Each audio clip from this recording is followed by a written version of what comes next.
Good morning, traders. This is another small cap live trading video, and right now the market has just opened. It's 9:30, and a few seconds later I am refreshing the screener on my laptop. I'll show you the screener in just a moment on my desktop. If you're new here, that's what you're looking at, my desktop, and that's the charts page within Webull. And on my laptop I'm looking at the screener, my small cap screener. And as of right now, there's nothing, but that could just be because the market just opened. So let's look at the screener right here on the desktop, and I'll show you what I'm seeing.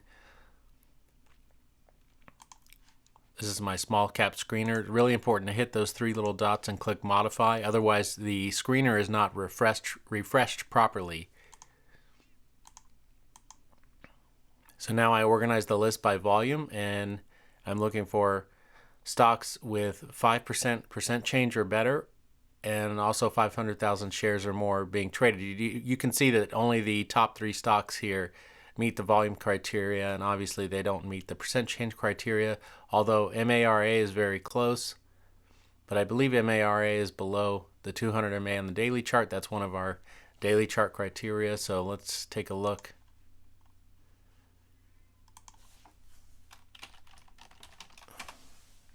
Yeah, so it doesn't matter what percent change that MARA produces throughout the day. There's no way it's going to be tradable according to my plan.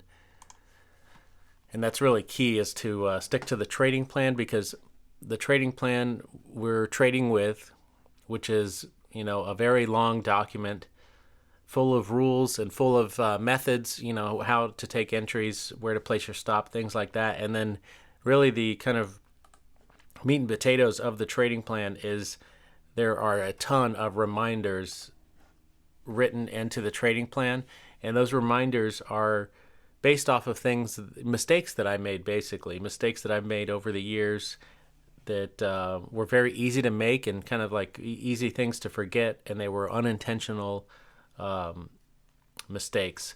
So I'm sorry, I'm looking at my screener on my laptop right now, doing all of this live, so bear with me. So Riot is moving again, and I think that's similar to MARA, where we're going to be below the 200 MA on the daily chart. We'll just double check. Yep. So both of those are downtrending stocks that are kind of attempting recoveries, and one of the keys to my trading plan is that we don't trade against the trend, and that's what this trading below the 200 MA signifies on the daily chart. It signifies a downtrend.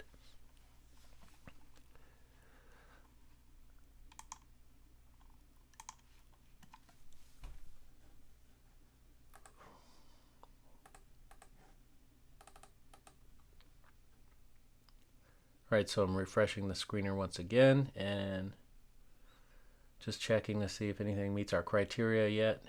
Not yet. So let's take a look at the screener here so you can see what I'm seeing.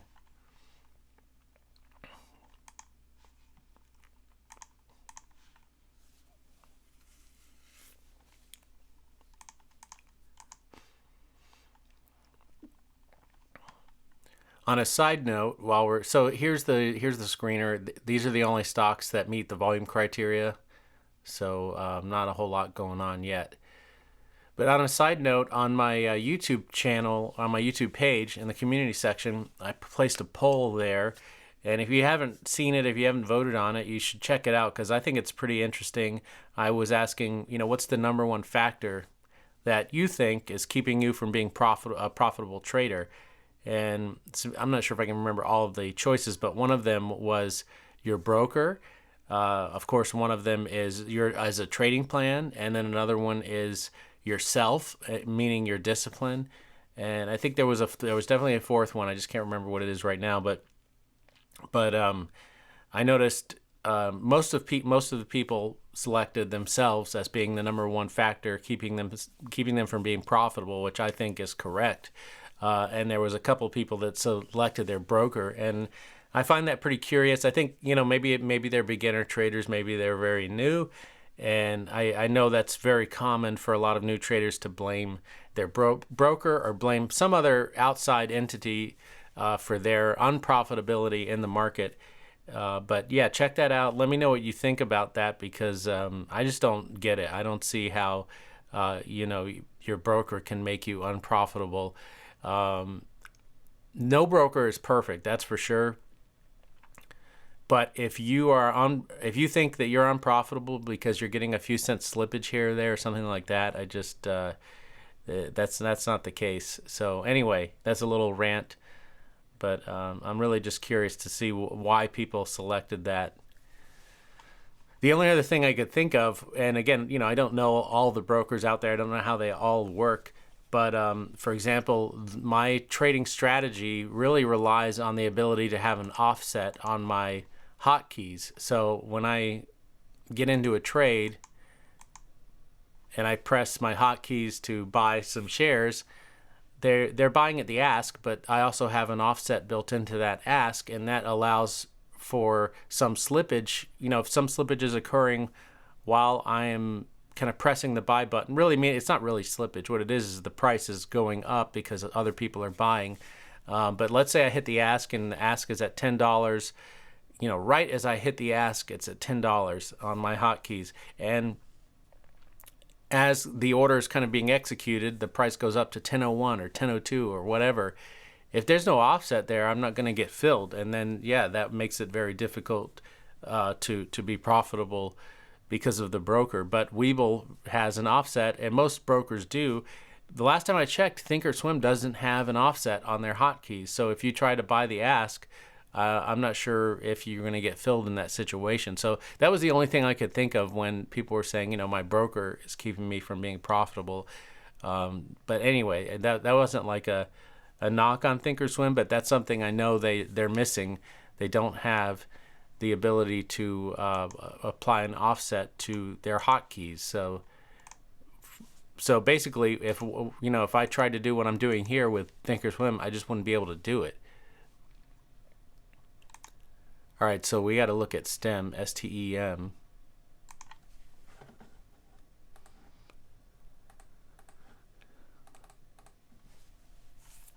So let me know what you think about that, because I know there's a lot of people out there that use Thinkorswim. So, but yeah, you would just have to have a different trading strategy than what I use in order to make money. Okay, so STEM we can't do anything with. It's trading below the 200 MA. So I'm going to go back to looking at the screener on my laptop for a second here.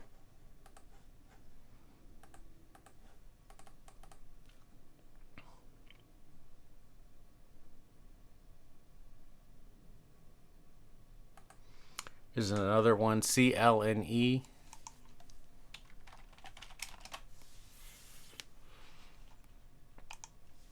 Looks like we were looking at it in the past, and we can't really do anything with that. It's up 8% already. It looks like it was up quite a bit more. What we can do is we can mark out this one's very close to the 200 MA, or at least it's close. I don't know if I should say very close. So we can mark out that level. It's at 660. Let's just see if we actually got it. Yeah, and we'll put an alert out. So if it crosses the 200 MA, we'll know about it. Which, that's not the only requirement to make it tradable for sure, but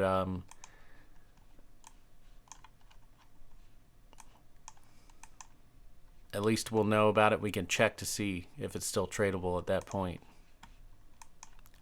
I can go ahead and mark out some other lines, just since there's nothing else going on. These are levels of resistance that we need to see broken in order to take a trade. Now, I can almost guarantee that we're not going to be able to trade this because, see, I've already got my second level out, and once the third level is out, that's when this thing becomes tradable. And what would have to happen is the price would have to break this level and basically go straight up and break the 200 MA, pull back and give us an entry all above the 200 MA. So I don't think that's very likely to happen, but we've got our alert out so we can check it.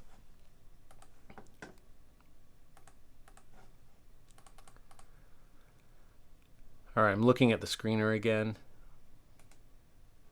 on my laptop and just checking to see if anything else has popped up.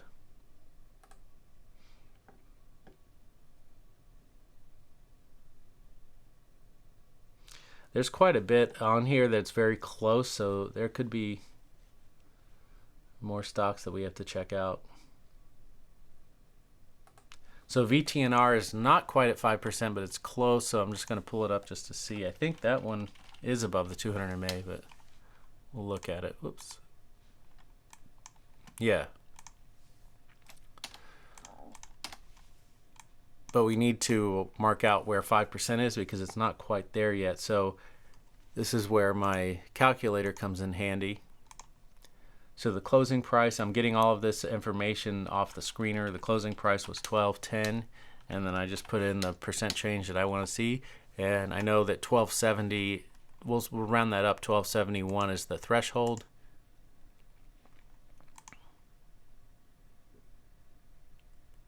I'm gonna have to go down to a smaller time frame to nail that. Excuse me.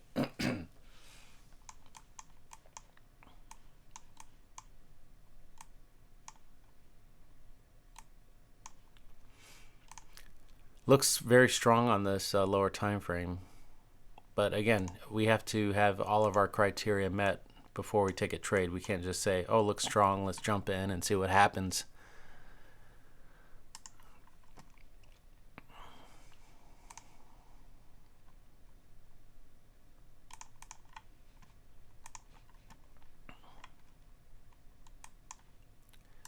Yeah, so this one's going to be not tradable because I can see the pattern has already set up on the 1 minute time frame without being above the 5%. So we're gonna have to ignore VTNR, and this may be frustrating to you if you're a newer trader that you know, you see a stock running like this and you can't take a trade because it doesn't meet one of your criteria, but it meets most of them. Let me just do it anyway.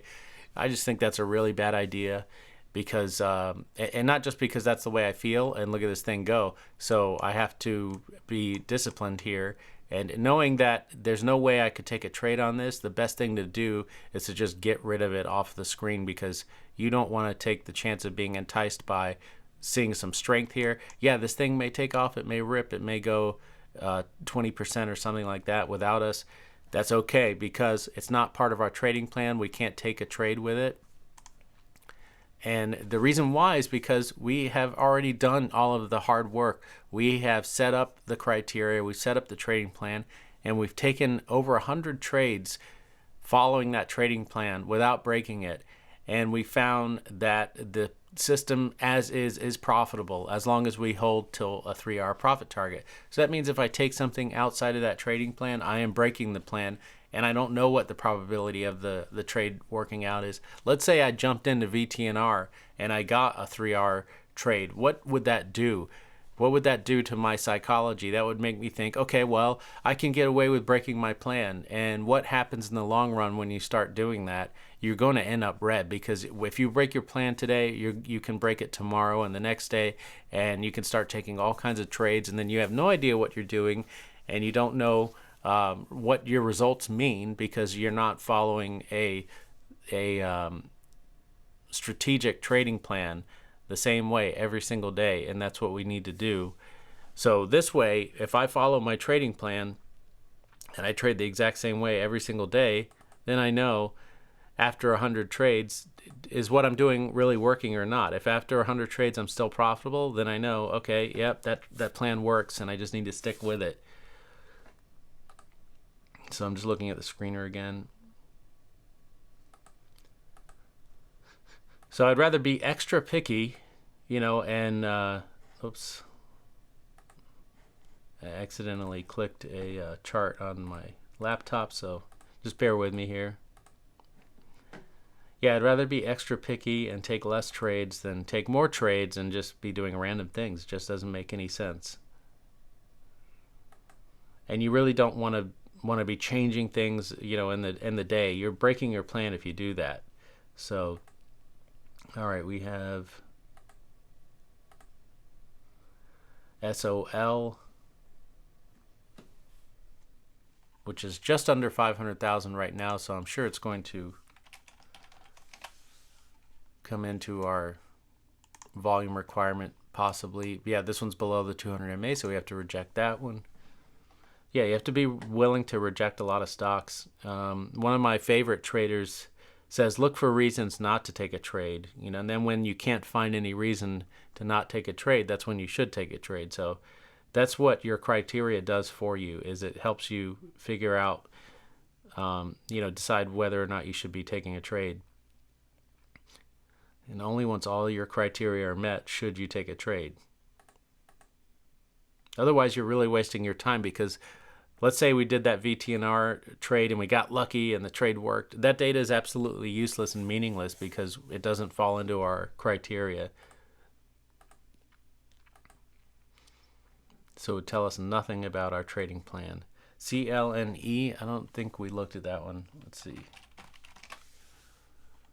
All right, this is, yeah, I guess we did. I guess this is the one, right? We already had to reject it. And look what happened again. I'm not saying like, oh, that's, because my system works so well or whatever, but it worked in this case. It's just a set of criteria that I have. So it has shown weakness. Same thing happened yesterday, actually. We were watching something. I don't remember what it was, but it never got above that second level of resistance, and then it ended up selling off pretty hard. So CLNE we are rejecting. Back to my screener. So sorry you can't see the screener, but this is the way I like to trade. I like to have the screener open on my laptop and keep the chart page on my desktop open, and that's just a much faster way for me to get through selecting the stocks that I'm going to trade or not trade if nothing meets my criteria 100%.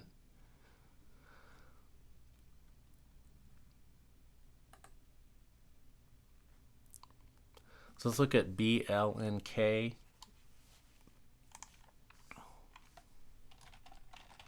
This one is just about meeting the volume threshold. But again, we have to see it on the daily chart. We can't really do anything about the 1 minute chart yet. Okay, that's below the 200 MA, so we have to reject it. You may feel some frustration right now because we're rejecting all of these stocks. If you do, it's a sign that you lack trading discipline, because I've already explained to you why we have to be so selective, why we have to reject these stocks. We have proof, we have data that when we trade this way that we're profitable.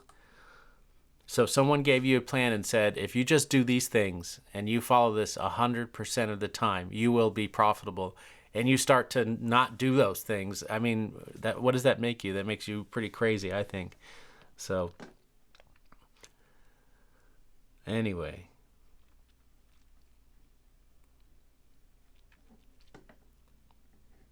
keep in mind, I do have another trading plan that kind of trades without me, so to speak.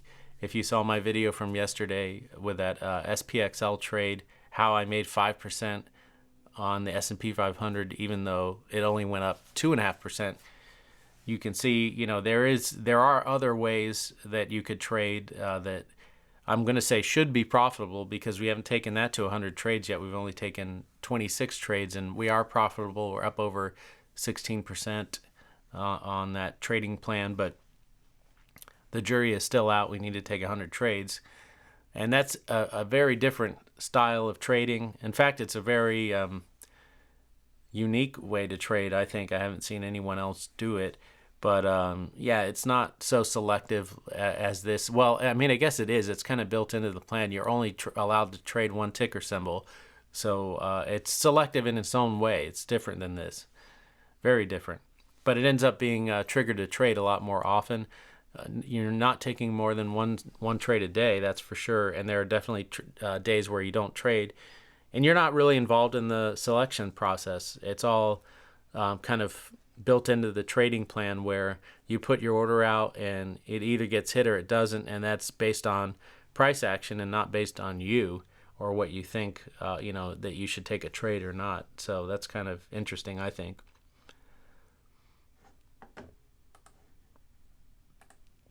I guess I should show you the screener one more time so you can see what I'm looking at.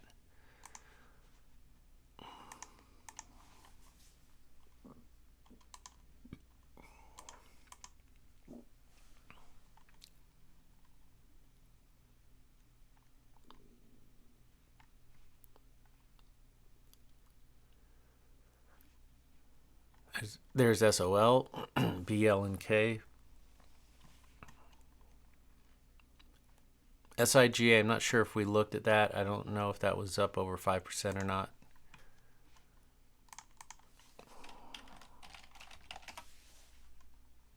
All right, so this one we can definitely consider, but let's see if it looks like it may have already given us a setup without meeting our screener criteria. And again, that's a scenario where we can't trade it, but let's see, maybe we can. So 820 is the first level.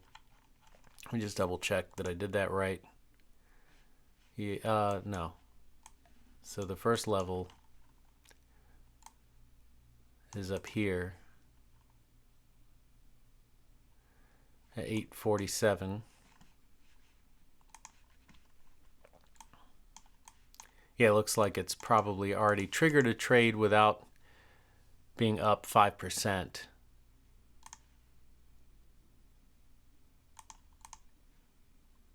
Let's see, we need to see where the 5% level is. 1790 was the previous close. This is where this calculator comes in handy. 1880.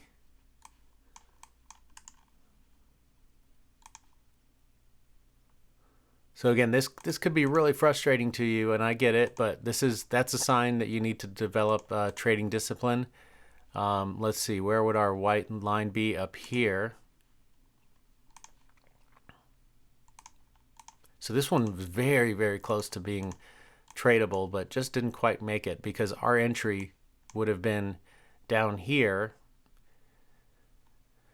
based on the price action, but you could see it's below the 5% level. So this one was very, very close to meeting all of our criteria, but didn't quite do it, and therefore we have to reject it. And if you're feeling very frustrated right now, again, it's a sign that you lack trader discipline. So I know it's tough, but hey, trading is tough, life is tough.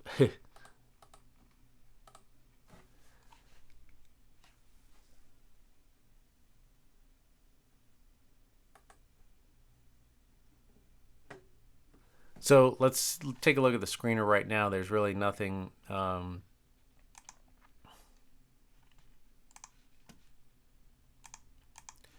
nothing going on. We've only got 6 minutes left. I only trade until 10 a.m. That's all I'm willing to give the market. If it's weak, again, like it is, I would consider even today a weekday because we haven't been triggered to take a trade in the first 30 minutes. And when the market is strong, we do get triggered a lot to take trades in the first 30 minutes. So all we have to do is go back to 2021 on our spreadsheet, and we see tons and tons of trades being triggered with the exact same strict criteria that you see me using today. So anyway, let's see.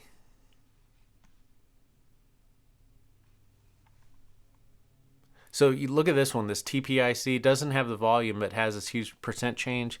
Now this is may look enticing to you, but on my laptop screener, one of my rules is that I can only look at ticker symbols that are on the first page of my screener, and there's a reason for that.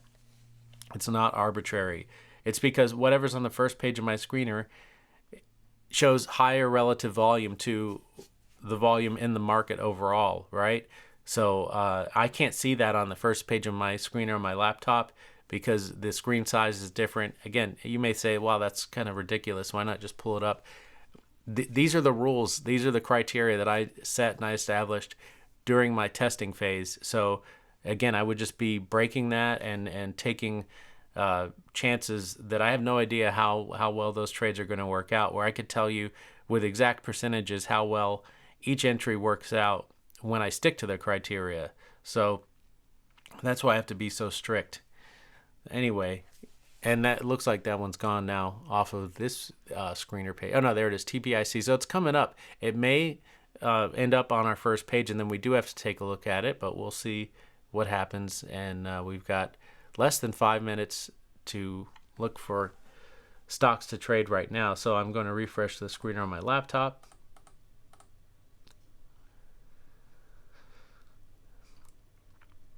So hopefully, the main message that you're getting from this is that this is a very systematic way to trade, and we're removing all emotion from trading. We are just simply doing what the trading plan tells us, seeing if the criteria is met. If all of the criteria is not met, we simply don't take a trade or reject that stock. And I think that is the key to becoming profitable long term. Otherwise, you're going to be spinning your wheels. So far, this plan is profitable, but we've taken very few trades. Actually, we've only taken one trade with it full position size because the market has been slow. And really, this is the first week that I've been able to take, or at least look for trades every single day. So I'm just kind of taking advantage of the time I have while I have it. I don't know how long we're going to be able to do this, and that's another reason why I'm developing or forward testing that other plan, the SPXL day trading plan. It does not require you to be sitting in front of the platform at the market open. So anyway, less than 3 minutes now. Well, just about 3 minutes now.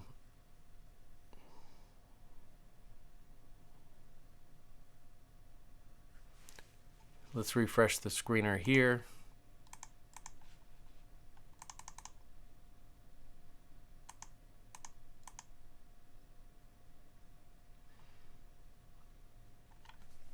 TPIC is now on my laptop screener, so that means we can take a look at it, but it's probably already triggered an entry before it met our screener criteria. So, and we have to see where it is on the daily. So it is up over the 200 MA.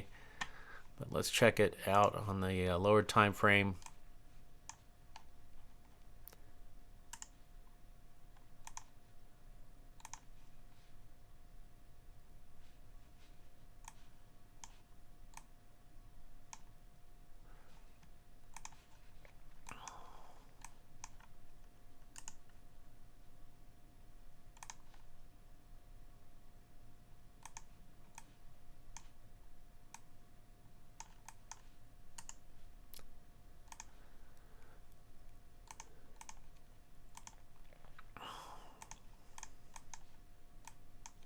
So again, we would have already been triggered, but this did not meet all of our other criteria. So when I say we would have been triggered based on the price action only, there's no way we could have taken a trade on this before it met the other criteria. The only thing that, it's not going to happen because we only have like a minute and a half left. The only other possibility, let's see here. So let's look at the theoretical entry price, which would have been 1586. And this wouldn't have been that much of a trade anyway. 1586, and the stop loss would have been 1575.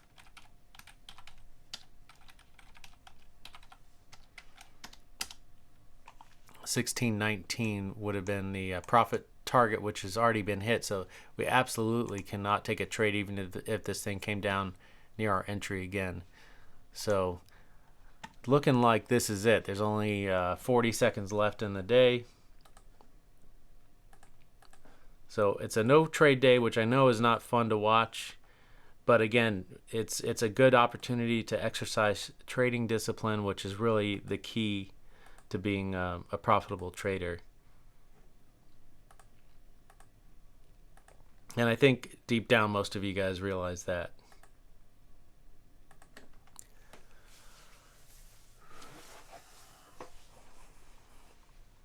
So there's no way we would have been able to take a trade back here because this wasn't even on the screener at that time. So, and that's not like a fault of the screener. There's my alarm to tell me to stop looking for a trade. It's just part of the trading plan. You really want to have a strict set of criteria, and everything should meet that criteria before you take a trade. And yeah, sometimes you're going to have to let something go by without you, but That's just the way it is. If you go and you try to capture every opportunity out there, you're just going to end up spinning your wheels. You're going to lose a lot more trades than you win.